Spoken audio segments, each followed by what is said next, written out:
오늘은 이 성중에 내 백성이 많도다라는 제목으로 하나님 말씀을 함께 나누겠습니다. 오늘 본문은 사도 바울의 고린도에서의 사역을 소개하고 있습니다.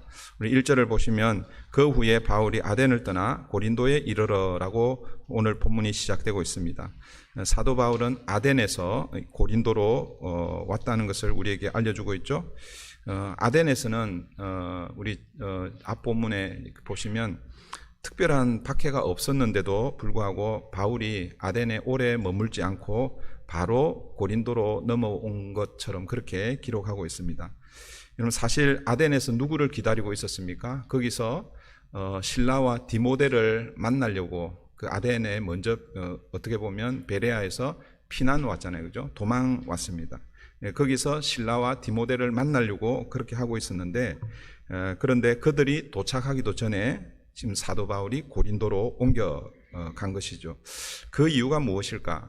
오늘 본문에서는 그런 이유가 소개되고 있지는 않지만 고린도전서 2장 1절 2절을 참고해 보면 아덴을 빨리 떠난 이유를 우리가 짐작해 볼 수 있습니다. 고린도전서 2장 1절 2절을 제가 읽어드립니다. 형제들아, 내가 너희에게 나아가 하나님의 증거를 전할 때에 말과 지혜의 아름다운 것으로 아니하였나니 내가 너희 중에서 예수 그리스도와 그가 십자가에 못 박히신 것 외에는 아무것도 알지 아니하기로 작정하였음이라. 사도 바울이 고린도에서 어떻게 사역했는지를 이제 고린도 교회를 개척하고 그다음에 나중에 이제 고린도 교회에 어려움이 들렸을 때에 편지를 보내면서 쓰고 있죠. 그런데 사도 바울이 지금 현재 고린도에 와서 고린도에서 사역을 어떻게 했는지를 이렇게 소개하고 있는 거예요. 그런데 이렇게 말씀하고 있어요. 말과 지혜의 아름다운 것으로 하지 않았다라고 이렇게 말씀합니다. 이 말은 그 전에는 사도 바울이 자신의 말 잘함, 자신의 지혜 이런 것들을 사실은 많이 의지하며 하지 않았을까라고 그렇게 우리가 짐작해 볼 수 있죠. 특별히 그곳이 어느 지역이냐면 바로 아덴이라는 것이죠. 고린도에 오기 바로 직전 그 아덴에서 사실은 사도 바울은 자신이 가지고 있는 그 사실을 우리가 이미 잘 아시지만 사도 바울은 유대인의 그 율법에 정통할 뿐만 아니라 당시 철학과 문학 그런 학문에 아주 어떻게 보면 통달한 그런 사람이었습니다. 근데 아덴에 도착했을 때 그 아덴이 어떤 도시라고 그랬어요? 철학의 발생지였고 민주주의가 시작되었고 그리고 예술과 문화 이런 것들이 아름답게 꼽혔던 도시가 바로 이 아덴이란 말이에요. 사도 바울은 아마 이런 생각을 했던 것 같아요. 이 도시면 내가 사역하는데 아주 잘 맞을 것 같다. 그래서 자신의 강점을 살려서 복음을 전하면 그들에게 훨씬 더 복음으로 그들을 잘 설득할 수 있을 것 같다. 이런 생각을 아마 했는지 모르겠습니다. 그런데 사실은 결과는 썩 좋지 않았습니다. 물론 우리가 지난주에 살펴보았을 때 사도 바울이 복음을 전했을 때 그 복음을 받아들인 사람들도 있지만 많은 학자들은 사도 바울이 이 사도행전에서 여러 선교 지역, 전도 지역에서 유일하게 실패한 지역을 꼽는다면 이 아덴에서의 사역을 실패한 것으로, 물론 성경은 실패했다 이렇게 말은 하진 않지만 우리 인간적인 눈으로 볼 때는 그렇게 수고하고 많은 열매를 거두지 못했다라는 것이죠. 물론 이제 복음을 전하는 데 있어서 실패와 성공은 없습니다. 복음을 전했느냐 전하지 않았느냐 그것만 문제이죠, 그죠? 그래서 그 실패와 성공은 복음을 받아들이는 사람 입장에서 내가 그 복음을 받아들이지 않았을 때 그것이 실패이지, 복음을 전하는 우리 입장에서는 복음을 전했는데 결과가 좋지 않으면 그거는 실패고, 복음을 전했는데 많은 결과가 있으면 그거는 성공이고, 이렇게 평가하는 것은 아닙니다. 그렇지만 이제 겉으로 드러난 사도 바울이 1차, 2차, 3차 전도 여행을 거쳐오면서 수많은 박해와 어려움 가운데서도 복음을 포기하지 않고 계속해서 복음을 전했잖아요, 그죠? 그런데 아덴에서는 그런 이 박해가 없었어요. 그런데도 그 지역을 빨리 좀 벗어나고 싶었던 것 같아요. 누구를 기다리고 있었어요? 실라와 디모데를 기다리고 있었습니다. 실라와 디모데를 만나서 와야 되는데 그렇지 않고 그냥 왔다는 것이죠. 그 말은 자기가 생각할 때 이 복음 사역이, 이 전도 사역이 쉽지 않았다라는 것을 우리가 짐작할 수 있습니다. 그래서 고린도, 그러니까 이 아덴에서 떠나서 이 고린도에 왔을 때에 그때의 복음을 전하는 자세를 이 고린도전서 2장에서 이렇게 얘기하고 있는 거예요. 너희들에게는 말과 지혜의 아름다운 것으로 하지 않았다라는 것이죠. 그 말을 다 뒤집어 보면 아덴에서는 어떻게 했다는 거예요? 말과 지혜의 아름다움으로 어떻게 해서든 이 아덴에 있는 사람들을 설득시키려고 그렇게 노력했다라는 것이죠. 그런데 그게 안 먹힌 것이죠. 그래서 사도 바울이요, 어떻게 보면 자기 스스로 자기 전도 사역 혹은 선교 사역을 평가하고 이렇게 반성해 보면서 이 복음을 전하는 것은 인간의 지혜, 인간의 말, 인간의 능력으로 되는 것이 아니구나라는 것을 깨닫고 뭐라고 얘기합니까? 오직 예수 그리스도와 그분의 십자가 외에는 내가 전하지 않기로 작정했다라는 거죠. 그 말은 뭐예요? 오직 예수 그리스도 십자가만 전하겠다라고 그렇게 결심하고 어디로 온 거예요? 이 고린도에 지금 와 있는 것이죠. 그런 마음으로 이 아덴에서 고린도로 넘어왔습니다. 여러분, 고린도는 역사적으로 BC 146년에 로마에 의해서 완전히 파괴되었던 폐허의 도시였습니다. 그런데 한 100년 후에 그러니까 BC 46년에 줄리어스 시저에 의해서 다시 재건된 도시가 이 고린도고, 그리고 나중에 이 아가야 지방의 행정 수도가 됩니다. 그래서 제가 우리 이 헬라 지역을 윗 지역을 마게도냐 지역이라고 크게 구분하면 마게도냐라고 하고, 밑에 지역을 아가야 지역이라고 그러죠, 그죠? 이 마케도냐의 수도는, 행정 수도는 어디라고요? 데살로니가라고 그랬어요. 데살로니가. 그 다음에 이 아가야의 행정 수도는 바로 이 고린도입니다. 그래서 아가야라고 이렇게 얘기하면 보통 고린도라고 이렇게 이해하시면 돼요.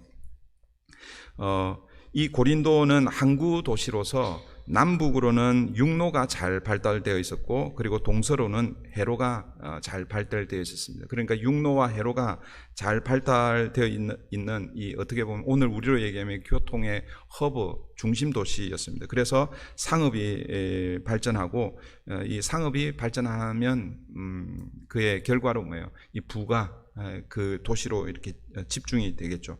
그래서 이 사람들은요, 이 고린도에 사는 사람들은 그 부유함 때문에 여러분, 이렇게 표현을 해서 죄송한데, 부자가 다 교만한 건 아니에요, 그죠? 근데 보통의 경우 이게 부유하면 교만해질 수 있고, 그런데 이 고린도는요, 그 부유함 때문에 사실은 교만할 뿐만 아니라 또 이 교만의 극치가 부도덕함으로 이렇게 나타납니다. 그걸 다르게 표현하면 성적으로 매우 타락한 도시가 이 고린도입니다.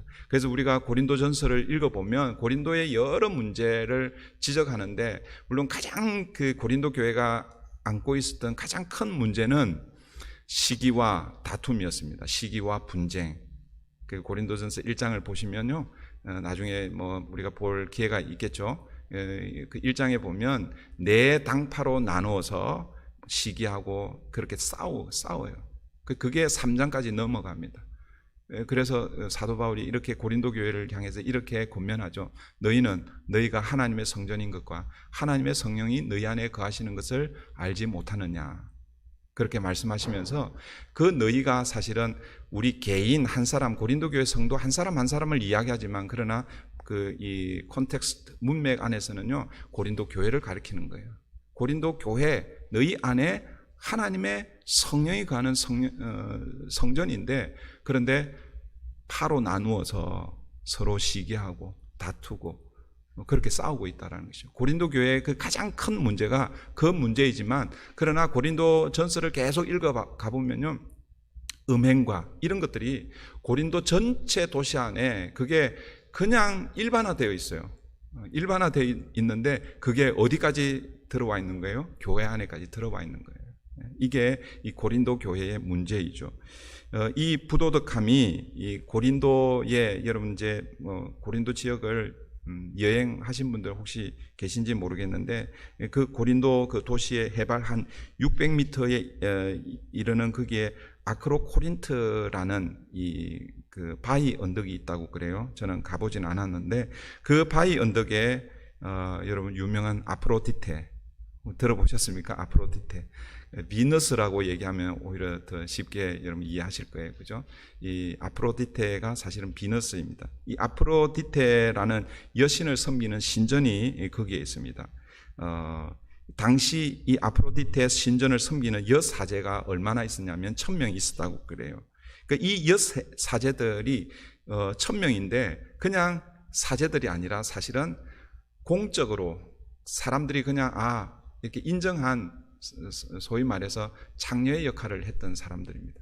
공식적으로 장녀, 그러니까 무슨 얘기냐면요, 그 가나안 땅에서부터 이미 물론 그 전부터 이미 있었겠지만 이 가나안 땅에 이 바알과 아세라 그 우상으로 가장 대변되잖아요, 그죠? 이 바알은 그 땅의 주신이고 하늘을 상징하고 이 아세라는 땅을 상징합니다. 그러니까 이 바알과 아세라는 풍요와 다산을 상징하는데 이 풍요와 다산은 하늘과 땅이 만나야 되는 거예요. 그러니까 하늘에서 비를 내리고 땅은 그 비를 받을 때에 풍성한 열매를 맺는다라는 게 그 당시 사람들이 우상을 섬기는 이유이죠. 그런 그것을 사실은 이 신전에서 일하는 그 남사자들과 여사제들이 그걸 상징적으로 퍼포먼스 하는 게, 남자가 하늘에서 비를 내리고 여자는 그것을 받고 하는 것이 성행위로 이렇게 드러나는 거예요. 이때 이 고린도에도 이 아프로디테 그 신전 그 사원에 1000명의 여사제들이 있었는데 이들이 공적인 장녀 역할을 했고, 그리고 밤이 되면 그 고린도 도시로 내려와서 사실은 그런 일들을 부적절한 그런 일들을 한 것이죠. 사도 바울이 바로 이 고린도, 교만하고 성적으로 타락한 이 고린도에 와서 복음을 전하고 있는 것입니다. 2절을 보시면 이 복음을 전할 때에 그때 한 사람을 만납니다. 2절, 아굴라라 하는 본도에서 난 유대인 한 사람을 만나니 글라우디오가 모든 유대인을 명하여 로마에서 떠나라 한 거로 그가 그 안에 브리스길라와 함께 이달리아로부터 새로 온지라. 바울이 그들에게 가매. 사도 바울은 지금 이 고린도에 혼자 와 있잖아요, 그죠? 원래는 아덴에서 실라와 디모데를 만나서 거기서 사실은 사역을 하려고 마음을 먹었습니다. 그래서 지난주 우리가 살펴보았을 때 그 아덴 지역을 이렇게 이렇게 살폈잖아요, 그죠? 그게 그 지역을 스터디한 거예요. 예를 들어서 오늘도 마찬가지요. 교회가 없는 곳에 그러니까 예수를 믿지 않고 교회가 없는 곳에 목회자들이 가서 이렇게 교회를 세우고 개척하고 하는 게 필요하잖아요, 그죠? 그러나 그냥 아무데나 가서 이렇게 하는 게 아니에요. 예를 들어서 예를 들면 우리는 한인 교회를 세워야 되는데 한인이 전혀, 사람들이 아무리 많이 있어도 한인들이 전혀 없는 그게 교회를 세워 놓으면 한인 교회가 되겠어요? 안 되죠, 그죠? 그래서 예를 들어서 교회를 개척할 때도 지역을 스터디하는 거예요. 거기에 역사가 어떻게 됐는지, 이 기독교에 대한 인식이 어떤지, 혹은 그 인구 분포가 백인이나 혹은 히스패닉이나 그리고 에이시안이 얼마나 있는지, 이런 스터디를 하는 것이죠. 사도 바울은 이 아덴에서 아마 그런 것을 이 실라와 디모데를 기다리면서 그런 거 하는 중에 뭘 발견한 거예요? 그 아덴 도시에 그냥 처처에 우상이 있는 걸 보고 거기 자신의 이 지혜, 자신의 말 잘함, 이런 걸 가지고 한번 설득해 보려고 했는데 사실은 소위 말해서 재미를 보지 못한 것이죠. 그래서 실라와 디모데를 기다리기 전에 고린도로 온 거예요. 그러니까 지금 아직 이 고린도에는 누구만 있는 거예요? 바울 혼자 있는 거예요. 그런데 이곳에서 한 사람을 만나게 됩니다. 누구입니까?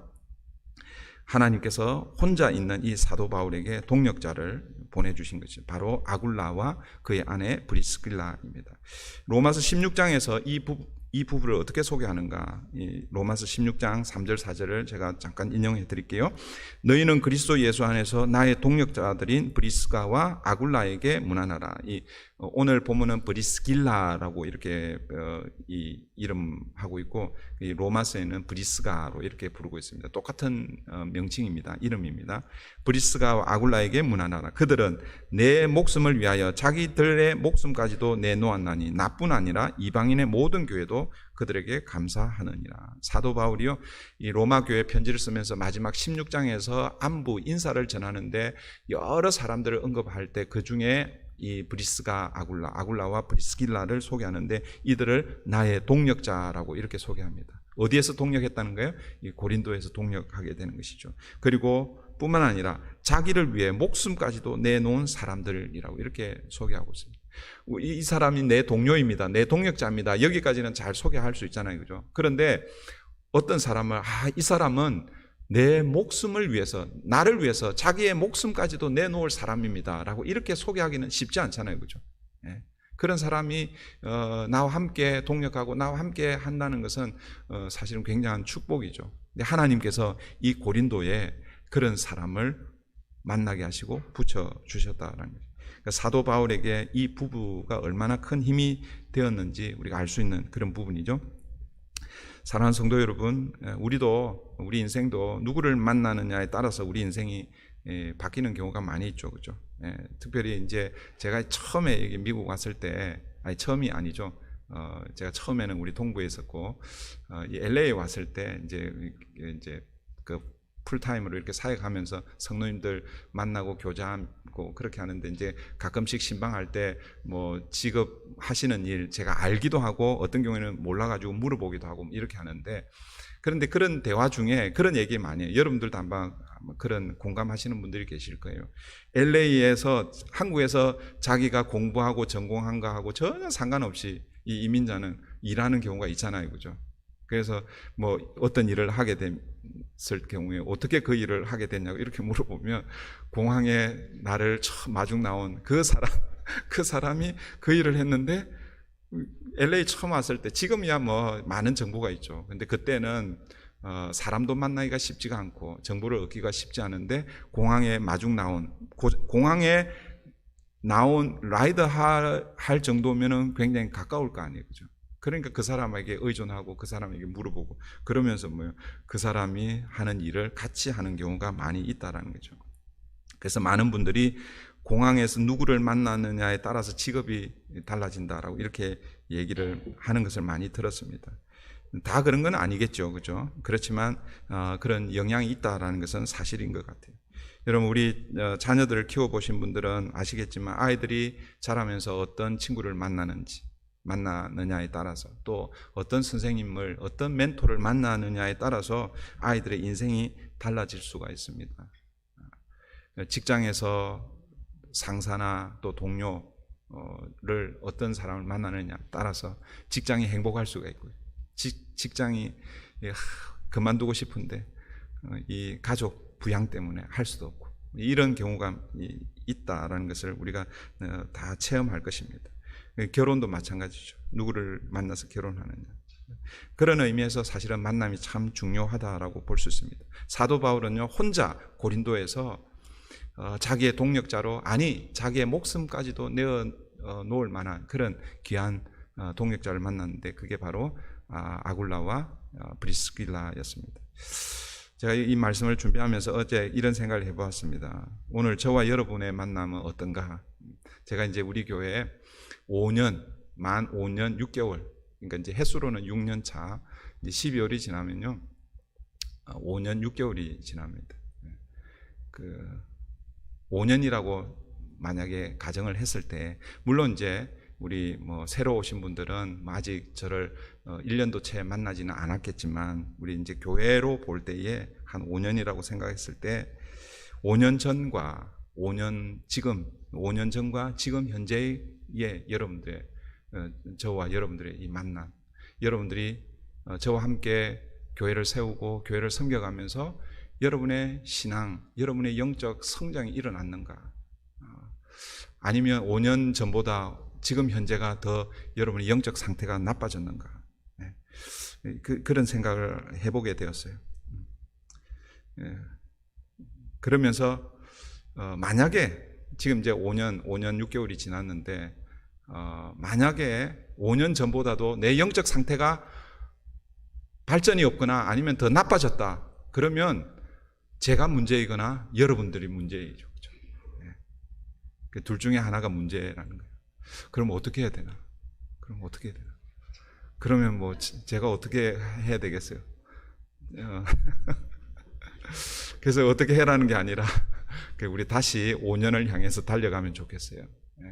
그래서 오늘부터 1일 오늘부터 다시 5년을 달려가면서 저는 어제 이 말씀을 준비하면서 지난 5년은 뭐 이제 지나왔으니까 이제 앞으로 우리가 5년을 달려갈 텐데 지금보다는 그 5년 후가 훨씬 더 영적으로 성숙하고 나아진 모습이 되기를 기대해 봅니다. 네, 한 4분 정도 하면 하신 것 같아요. 2절에 보면 글라우디오라는 사람이 등장하죠. 이 사람은요, 당시 로마의 4대 황제였습니다. 이 글라우디오가 AD 49년에 이 로마 로마 시 안에 있는 유대인들을 로마에서 떠나라라고 하는 그 칙령을 내립니다. 그러니까 실제 기록에 이렇게 기록이 되어 있습니다. 유대인들이 크리스토스의 선동을 받아 계속해서 소동을 일으키고 있으므로 그들을 내어 쫓으라. 이 칙령이 있습니다. 그러니까 여기서 이 크리스토스는 제가 여러 번 말씀드렸죠. 그리스도를 헬라어로 크리스토스라고 그렇게 얘기한다고 그랬잖아요. 그죠? 바로 예수 그리스도 예수님을 이야기합니다. 그러니까 예수님을 따르는 자들, 예수를 믿는 자들. 그 당시에는 이방인들, 그러니까 그 로마인들은 로마 시민권자이기 때문에 비록 그들이 그리스도를 따른다 해도 추방은 할 수가 없죠. 그죠? 그래서 그 중에 유대인들은 다 로마에서 나가도록 그렇게 칙령을 내렸다라는 것이죠. 그래서 오늘 본문에 이것을 가지고 유추해 보면 이 아굴라와 브리스길라가 이 글라우디오 황제의 이 유대인 추방 이 명령 때문에 원래는 로마에서 살았는데 지금 어디에 와 있다는 거예요? 고린도에 와 있다는 것이죠. 그리고 또 추방당했다는 것은 뭘 의미하겠어요? 비록 유대인이지만 예수를 믿고 그리스도인이 되었다라는 것을 우리가 짐작할 수 있다라는 것이죠. 그래서 지금 보시면 지금 고린도에서 누구가 만나는 거예요? 바울과 아굴라, 브리스길라가 만나고 있죠. 바울은 어떻게 해요? 전도 여행 중에 아덴에서 소위 말해서 좀 어느 정도 실패를 경험하고 지금 고린도에 와 있고, 그리고 아굴라와 브리스길라는 그 로마의 터전을 가지고 다 살고 있는데 갑자기 유대인 추방 명령에 의해서 지금 이 고린도로 와 있는 거예요.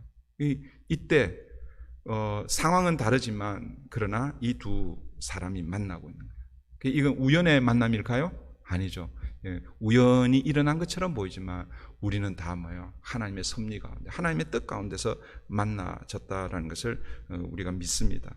뿐만 아니라 만났는데 또 보니까 같은 일을 하고 있어요. 어떤 일입니까? 3절 보십시오. 생업이 같으므로 함께 살며 일을 하니 그 생업은 천막을 만드는 것이더라. 아까도 말씀드렸지만 사도 바울은 지금 고린도에 혼자 와 있어요. 그죠? 누구의 도움도 받을 수 없습니다. 그래서 4절을 보시면 안식일마다 바울이 회당에서 강론하고 유대인과 헬라인을 권면하니라. 이 3절과 4절을 연결해서 보면요.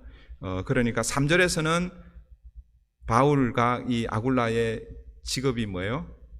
천막을 만드는 일이래요. 그죠? 그런데 4절에 보니까 안식일마다 바울이 회당에서 강론하고 유대인들과 헬라인들에게 복음을 전했다라고 이렇게 얘기합니다. 그래서 이것을 이어서 보면 아마 안식일에는 회당에서 복음을 전했고, 그러나 다른 날에는 아마 이 사도 바울이 아굴라와 브리스길라와 함께 천막을 만들어서 생계를 이어갔던 것 같습니다.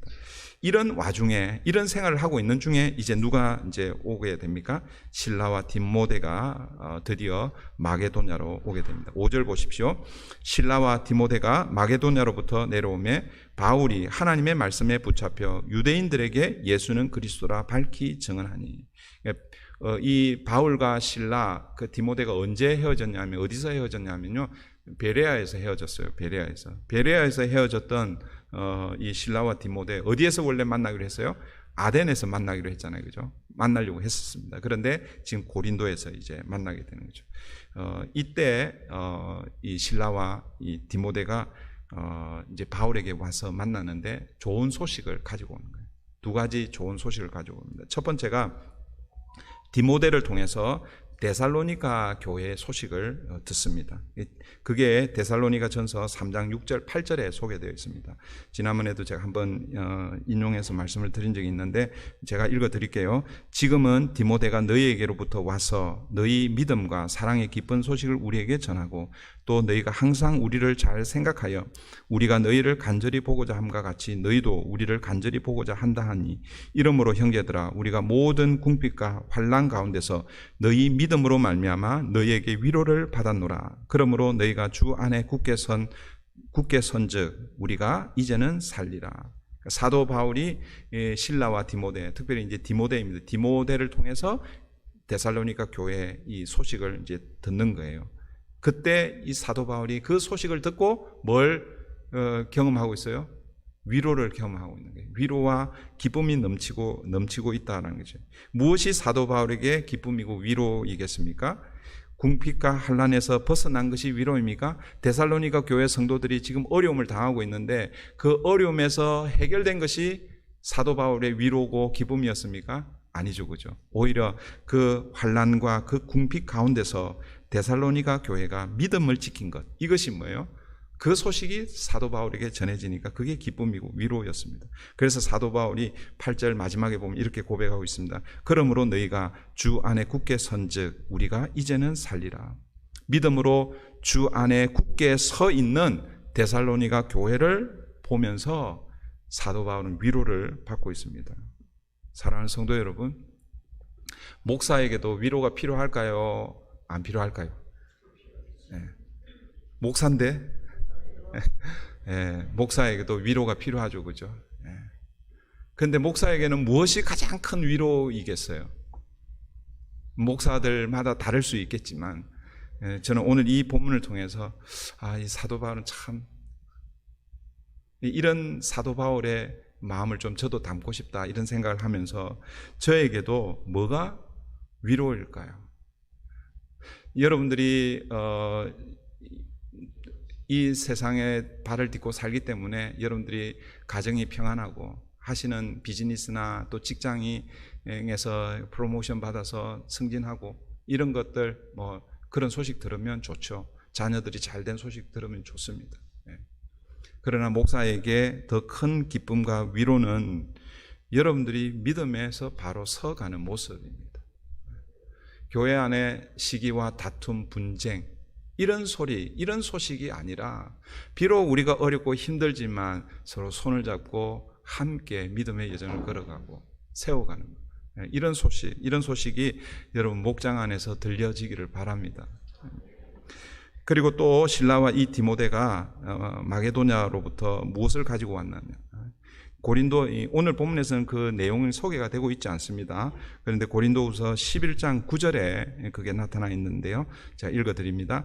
또 내가 너희와 함께 있을 때 비용이 부족하였으되 아무에게도 누를 끼치지 아니하였음은, 그러니까 여기서 내가 너희와 함께 있을 때 여기는 고린도 교회를 얘기하는 거예요. 고린도 지역이에요. 그러니까 사도 바울이 혼자 고린도에 와 있어서 생활을 하는데 비용이 부족한 거예요. 그러니까 생활비가 없는 거예요. 사는 게 이게 막막한 거예요. 그 얘기를 하고 있는 거예요. 다시 보시면 또 내가 너희와 함께 있을 때 비용이 부족하였으되 아무에게도 누를 끼치지 아니하였음은, 그러니까 고린도 교회에서 내가 그 생활이 부족하니까 너희들 헌금 좀 해서 나 좀 도와달라 이렇게 하지 않았다라는 거예요. 마게도냐에서 온 형제들이 나의 부족한 것을 보충하였습니다. 내가 모든 일에 너희에게 배를 끼치지 않기 위하여 스스로 조심하였고 또 조심하리라. 그러니까 지금 혼자 고린도에서 사역을 하고 있는데 생활이 어려웠단 말이에요. 그런데 고린도 교회에 이렇게 손을 내밀지 않았어요. 그러면서 뭐예요? 이게 천막 일을 하면서, 보통 이걸 이제 자비랑 선교 내지는 자비랑으로, 요즘은 목회자들도 자비랑으로 목회하는 분들이 많이 계십니다. 근데 그 일들을 지금 하고 있는 거예요. 그러는 중에 지금 누가 온 거예요? 실라와 디모데가 온 거예요. 그래서 이 신라가 사실은 이 마게도냐에서 왔다고 하지만 실제는 그 마게도냐 지역의 어느 교회가 이 바울에게 이 선교 헌금, 이 전도 헌금을 보내냐면 빌립보 교회입니다. 그래서 나중에 빌립보서를 읽어보면요, 빌립보서에 사도 바울이 그 빌립보 교회에 감사하는데, 내가 어려울 때 너희들, 다른 교회가 아닌 너희들 외에는 나를 도와준 교회가 없다, 그렇게 이제 그 빌립보에서 쓰고 있거든요. 그래서 이렇게 이제 소개하고 있는 거예요. 사도 바울이 고린도에서 천막 만드는 일을 한 이유가 이제 오늘 보면, 그러니까 이 고린도 후서 11장의 소개, 금방 읽은 말씀의 소개가 되고 있죠. 이 고린도 지역에서 천막 일을 한 이유가 뭐라는 거예요? 고린도 교회에 짐을 지우지 않기 위해서라는 것이죠. 그래서 그는 안식일에 회당에서 복음을 전했지만 평일에는 아마 이 아굴라 부부와 함께 천막 만든 일을 했을 것이다라는 거예요. 그런데 이제 실라와 디모데가 마게도냐로부터, 더 정확하게 얘기하면 빌립보 교회로부터 헌금을 가지고 온 거예요. 그래서 어떻게 하고 있느냐? 5절을 보시면, 다시 5절을 봅니다. 실라와 디모데가 마게도냐로부터 내려오매 바울이 하나님의 말씀에 붙잡혀 유대인들에게 예수는 그리스도라 밝히 증언하니. 여기서 사도 바울이 하나님의 말씀에 붙잡혀라고 이렇게 표현하고 있는데, 이 의미가 어떤 의미냐면, 그전에는 천막을 만드는 이게 주중에 주된 일이었어요. 그리고 겨우 안식일에 복음을 전하고 그렇게 했는데, 이제는 뭐예요? 빌립보 교회가 선교 헌금을 넉넉하게 보내주어서 이제는 천막 만드는 이 일을 하지 않고 이제 유대인들에게 전적으로 복음 사역, 말씀을 사역을 할 수 있게 되었다라는 그런 의미입니다. 그래서 유대인들에게 예수는 그리스도라 밝히 증언했다라고 이렇게 밝히고 있습니다. 그리고 이제 6절 이하는 복음 증거의 결과가 소개되고 있죠. 6절 이하는 우리가 계속 확인하는 것이지만, 복음이 전해지면 항상 몇 가지 반응이 있다고요? 2가지 반응이 있는 거죠. 오늘 본문에도 보면 6절을 보십시오. 그들이 대적하여 비방하거늘 바울이 옷을 털면서 이르되 너희 피가 너희 머리로 돌아갈 것이요 나는 깨끗하니라. 이후에는 이방인에게로 가리라 하고. 첫 번째 반응은 대적과 비방입니다. 복음을 전하면요, 언제나 이런 반응이 있습니다. 왜 그런지 여러분 아시죠? 복음은 생명을 살리는 일인데, 이 생명을 살리는 것은 사망과 죽음은 똑같은 거죠. 죄와 죽음의 권세를 가지고 있는 사탄이 빼앗아간 그 생명을 복음으로 다시 살려내니까, 이쪽 편에서는 뭐예요? 그걸 반대하는 거죠. 안 뺏기려고. 그래서 복음을 전하는 이 메신저를 공격하는 거죠. 사도 바울을 공격하는 거예요. 그러니까 언제나 복음을 전하면 대적들에 의해서 비방을 받고 생명의 위협을 받는 것, 이게 복음을 전할 때 첫 번째 나타나는 반응입니다. 그런데 오늘 본문에서는요, 사도 바울이 그런 유대인들에게 매우 아주 저주에 가까운 그런 말을 쏟아내고 있습니다. 어떻게 얘기하고 있습니까? 자신의 옷을 털면서 이르되 너희 피가 너희 머리로 돌아갈 것이요. 그러니까 지금 너희들이 복음을 받지 않고 거절한 것은 너희들이 나중에 멸망할 것인데, 그것은 내 잘못이 아니다. 그러면서 옷에 먼지를 털어버리는 거예요. 너희 잘못이다. 그러면서 또 뭐라고 얘기합니까? 이후에는 이방인에게로 가리라. 이제 이 말을 다르게 표현하면 다시는 너희에게 복음을 전하지 않겠다라는 이런 표현이잖아요. 그죠? 그런데 실제 사도 바울이 어떻게 했을까요? 유대인들에게 복음을 전했을까요? 안 전했을까요? 그 이유를 이제 보면 아실 거 아니에요. 그죠? 그래서 18장, 오늘 우리가 18장 1절부터 11절을 보고 있는데, 18장 19절을 한번 보십시오. 18장 19절. 이제 고린도에서 이제 나중에 이제 에베소로 잠깐 옵니다. 에베소에 와서 그들을 거기 머물게 하고 자기는 회당에 들어가서 유대인들과 변론하니. 회당에 들어갔어요? 안 들어갔어요? 들어가고 있죠. 회당에 들어갔다는 것은 유대인들에게 복음을 전했다라는 이런 의미죠. 그리고 19장 8절을 또 보시면 바울이 회당에 들어가서 3달 동안 담대히 하나님 나라에 관하여 강론하며 권면하되. 사도 바울은 오늘 본문에서 말은 그렇게 하고 있습니다. 옷에 먼지를 털면서 너희 피가 너희에게로 돌아간다. 다시는 너희에게 복음을 전하지 않겠다. 그렇게 말은 그렇게 했지만, 그러나 여전히 사도 바울은요, 회당에 들어가서 유대인들에게 복음을 전하고 있습니다. 사랑하는 성도 여러분, 제가 여러 번 말씀드렸죠. 이 사도 바울이 가지고 있는 이 마음을 우리가 가져야 된다. 그러니까 자기를 거절하고 핍박하고 대적하는 자들을 우리는 끝까지 포기하지 않고 그들에게 복음을 전해야 하는 것입니다. 그들이 만약에 아무리 선하고 아무리 좋아 보여도 복음을 받지 않았으면 그들의 결국 뭐예요? 영적으로 죽는 것이죠. 둘째 사망으로 가게 되는 것입니다. 그래서 사도 바울은요, 끝까지 포기하지 않고 유대인들에게도 복음을 전하고 있는 것입니다. 그런데 또 한편으로는 이 복음을 받아들이는, 복음에 긍정적으로 반응하는 사람들이 있죠. 7절, 8절입니다. 거기서 옮겨 하나님을 경외하는 디도 유스도라 하는 사람의 집에 들어가니 그 집은 회당 옆이라. 또 회당장 그리스도가 온 지방과 더불어 주를 믿으며 수많은 고린도 사람도 듣고 믿어 세례를 받더라. 오늘 본문에 하나님을 경외하는 디도 유스도라고 하는 사람이 등장합니다. 이 집에 들어갔다라고 이렇게 표현하고 있는데, 이 들어갔다라는 이 말은 그 집에서 이제 뭐예요? 말씀을 가르친다라는 이런 의미입니다. 그러니까 이제 이 말은 회당에서 더 이상 복음을 전할 수 없는 그런 상황이 되어서, 그런데 마침 이 디도 유스도라고 하는 사람이 자기의 집을 열어서 거기에서 사람들이 와서 복음을 들었다라는 거죠. 여기서 이 사람을 어떻게 표현하고 있냐면 하나님을 경외하는 사람이라고 이렇게 표현하고 있죠. 제가 여러 번 설명드렸죠. 경건한 사람, 하나님을 경외하는 사람, 이런 사람들은 유대인이 아닌데 헬라인인데 이방인인데 유대인들이 믿는 율법이 좋아서 회당에 가서 율법 교육을 받는 거예요.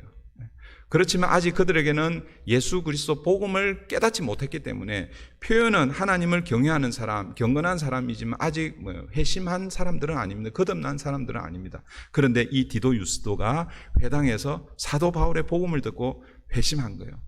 그리고 이제는 이제 더 이상 이 고린도 그 지역에 해당해서 복음을 전할 수 없으니까 우리 집에서 복음을 전해 주십시오. 그렇게 해서 지금 이 집이 이제 어떻게 보면 가정교회가 이제 열렸다라고 이렇게 볼 수 있겠죠. 그런데 더 놀라운 사실은 이 디도 유스도 집이 어느 옆이라고 표현하고 있어요? 회당 옆이라고 표현하고 있잖아요. 그죠? 회당 옆에 그 집에서 가서 이제 복음을 전합니다. 그런데 또 놀라운 것은 누가? 회당장 그리스도가 복음을 듣고, 예를 들어서 안식일에 회당에 가서 회당 예배를 인도해야 되는데 율법을 가르치고 순수에 맞춰서 그렇게 해야 되는데 이 회당장이 그 회당에 안 가고 어디로 가고 있는 거예요? 디도 유스도 집에 가서 그 집안 사람들이, 그리고 고린도에 있는 많은 사람들이 이 디도 유스도 이 집에 와서 복음을 듣고 새롭게 되는 역사가 일어났다라고 이렇게 표현하고 있습니다. 그러면 그 회당에 관계되는 사람들이 와, 옆집 잘 되네 하고 이렇게 그냥 둘까요? 아니면 어떻게 할까요? 계속 위협을 가할 거 아니에요, 그죠? 그래서 여러분 9절 10절 한번 보십시오. 9절 10절 보시면 9절 10절 우리 같이 한번 읽어볼게요. 다 같이 읽습니다. 시작.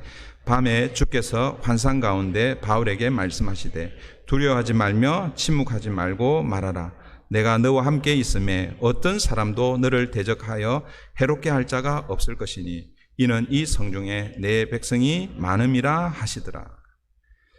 밤에 환상 중에 하나님께서 지금 사도 바울에게 격려의 말씀을 전하고 있습니다. 그런데 이 격려의 말씀이 뭐냐면 이거예요. 두려워하지 말며 침묵하지 말고 말하라. 두려워하지 말라. 그러니까 이 말씀을 통해서 우리가 뭘 알 수 있겠어요? 지금 사도 바울이 두려워하고 있다는 거예요? 안 하고 있다는 거예요? 복음을 담대히 전하지만 육신적으로는 두려워 떨면서 복음을 전하는 거예요. 그것도 지금 어디에서 전하고 있는 거예요? 회당 바로 옆에 디도 유스도라는 이 집에서 복음 사역을 하고 있으니까 소위 말해서 거기에 교회를 개척한 거예요. 예를 들면 절 옆에 절이 이미 이게 이미 있는데 그 옆에 교회를 세워가지고 그렇게 하니까 절이 이제 이렇게 박해를 할 수 있잖아요, 그죠? 이런 것도 있을 수 있잖아요. 교회 옆에 절이 시작하면 교회가 막 이렇게 할 수도 있잖아요, 그죠? 그러니까 아마 이 사도 바울이 매우 많은 그 위협과 두려움을 느꼈을 것입니다. 그래서 고린도전서 아까 우리 2장 보면 2장 3절에 보면 이렇게 사도 바울이 그 고린도 교회 편지를 쓰고 있습니다. 내가 너희 가운데 거할 때에 약하고 두려워하고 심히 떨어노라. 사도 바울이요, 고린도에서 사역을 할 때 자기를 가리켜서 이렇게 표현하고 있는 거예요. 약할 때 약하고 두려워하고 심히 떨었다라는 거예요. 그렇게 복음 사역을 했다라는 것이죠. 그때 하나님께서 사도 바울에게 주시는 위로의 말씀입니다. 두려워하지 말라라는 것이죠. 그리고 침묵하지 말고 복음을 전하라라는 것입니다. 여러분, 전도하고 복음을 전할 때에 모든 사람들이 다 환영하고 그 복음을 받아들이면 복음 전하는 게 얼마나 기쁘고 즐겁겠습니까? 그죠? 그런데 복음을 전할 때 그런 일만 일어나는 게 아니라 때로는 힘들고 또 박해받고 또 사실은 내가 잘 아는 사람들한테 이게 복음을 전하는 게 사실은 쉽지가 않잖아요. 그죠? 좀 부끄럽기도 하고 용기가 없고 이렇단 말이에요. 그런데 사도 바울에게 지금 하나님께서 용기를 주고 있습니다. 그러면서 뭐라고 얘기하고 있냐면 이 성중에 내 백성이 많음이라. 아직도 고린도에는 하나님의 택한 백성이 많이 있다라고 하나님 말씀하십니다. 그래서 사도 바울은요, 다른 때 같았으면 그 고린도 그 지역에서 박해를 받으면 또 하나님의 뜻인 줄 알고 또 다른 지역으로 아마 갔을 거예요. 그런데 2차 선교 여행, 전도 여행 중에 가장 오래 머문 지역이 어디냐면 바로 이 고린도입니다. 고린도 11절 보십시오. 1년 6개월을 머물며 그들 가운데서 하나님의 말씀을 가르치니라. 사도 바울이 고린도에서 1년 6개월 동안 머물면서 하나님의 말씀을 전하고 가르치고 있습니다.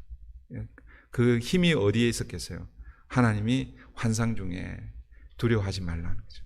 사도 바울은 지금 약하고 두렵고 떨리는 가운데 복음 사역을 합니다. 언제 이 생명의 위협이 또 다시 찾아올지 모르는 그 상황 가운데, 그래서 아마 이 보따리 쌀 준비하고 늘 그런 마음으로 있었을 거예요. 그런데 하나님이 두려워하지 말라, 그리고 침묵도 하지 말라, 아직도 그 성중에는 내 백성이 많다, 담대히 복음을 전하라.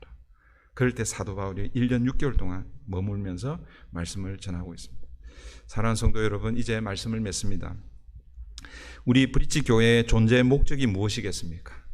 40년, 41년 전에 하나님께서 우리 브릿지 교회를 세워주셨는데 무엇 하라고 하나님께서 교회를 시작하게 하셨는가?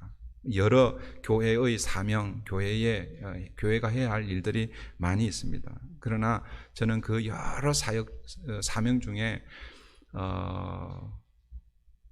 우리 교회 이제 주보에 보면 네 가지 그 핵심 코어라고 이렇게 소개하고 있는데 그 네 가지도 많아요. 어떻게 보면 그 네 가지도 많은데, 그런데 두 가지로 뽑으라면 그게 예배고 그 다음에 전도입니다. 그러니까 하나님이 이 땅에 교회를 세운 것은 하나님의 백성을 불러 모아 하나님을 예배하고 하나님 찬양하게 함입니다. 그런데 문제는 오늘 저와 여러분이 브릿지 교회로 모여서 하나님을 예배하지만, 그러나 뭐예요? 이 브릿지 교회 밖에는 여전히 하나님을 알지 못하는, 그러나 그 가운데는 하나님이 택한 백성들이 있단 말이에요. 그래서 뭐예요? 교회에 주시는 두 번째 사명은 바로 복음을 전하고 생명을 살리는 그 일이라는 것입니다. 우리 교회에 맡겨주신 사명, 복음을 전하고 생명을 살리는 이 일, 우리 지난 교회 창립 기념주일날 함께 나누었던 교회에 주신 하나님 마지막 사명이 뭐라고 그랬어요? 천국 열쇠를 주셨다. 그 천국 열쇠가 뭔가? 그게 바로 복음이라고 그랬죠. 그 복음을 우리는 나 혼자만 움켜쥐고 있으면 안 되는 거예요. 그 복음을 사용해야 돼요. 그 사용은 주의 증인의 삶을 살아내는 것이죠. 내 삶이 주의 증인의 삶을 살아내지, 예수의 증인이 되든지, 그리고 우리의 말과 행동이 예수의 복음을 전할 수 있어야 된다는 것입니다. 사랑하는 성도 여러분, 우리 교회, 이 브릿지 교회가 속한 이 지역에, 그리고 저와 여러분이 살고 있는 그 지역에 하나님께서 이렇게 말씀하십니다. 이 성중에, 그 지역에 아직 내 백성이 많도다. 이 말씀 보면서요, 제가 우리 이 캘리포니아, 이 LA에 한인들이 얼마나 많은가 한번 이렇게 구글링을 해봤어요. 근데 미국의 이민자, 우리 한인 이민자들이 이제 200만 명이 넘었대요. 195만 명, 200만 명 이제 됐다고. 그 중에 이 캘리포니아에 얼마가 사느냐면 57만에서 60만 명이 산다고 그래요. 그 57만 명에서 60만 명 중에 남가주, 특별히 이 LA에 거의 한 70%, 75%가 산대요. 그 중에 이제 우리가 이제 속해 있어요. 그렇죠? 근데 이렇게 제가 질문해 볼게요. 우리 이 캘리포니아 뭐 전체 한 60만 명 이 한인 이민자가 산다고 했을 때에 예수 믿는 사람들이 많을까요? 아직도 예수를 믿지 않는 사람들이 더 많을까요? 그런데 이제 우리 주변을 보면은 다 목사님 다 예수를 다 믿어요. 내가 아는 사람 다 예수 믿고 그렇게 이제 우리가 생각하는 경우가 많죠. 그러나 여러분 나를 중심으로 보면 내 주변에 예수 믿는 사람이 없을 수 있습니다. 그러나 전체로 보면요, 아직도 이 성중에 하나님의 택한 백성이 많이 있다는 것을 여러분 기억을 하시고 그 주님의 그 음성이 우리 교회에 주시는 음성으로 믿고 사도 바울이 순종한 것처럼 저와 여러분 우리 브릿지 교회가 순종함으로 하나님이 맡겨주신 이 사명을 잘 감당하는 저와 여러분 되기를 바랍니다. 기도하겠습니다. 좋으신 하나님